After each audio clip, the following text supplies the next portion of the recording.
almost alinga yawudde omwawule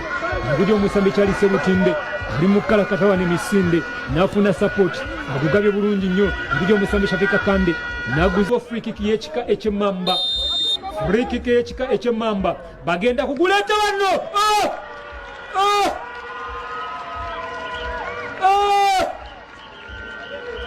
what a goal! Omusajja akubye omupiira ne gujja paka mu goal n'akola celebration ne ka celebrating nga free kick ebadde mpitirivu nnyo waggulu eri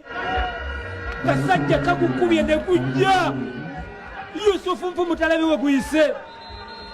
Yusufu Nfu Mutalabi we guyise omusambika yepita yetimye omujosi namba 10 n'aba nga ategudde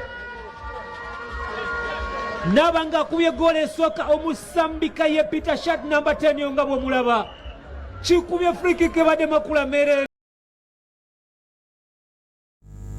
Tetugenda kusukka waawo gabadde malindiriye ku KTV nze Babirye Victoria Makombi abaddewo okugakutuusa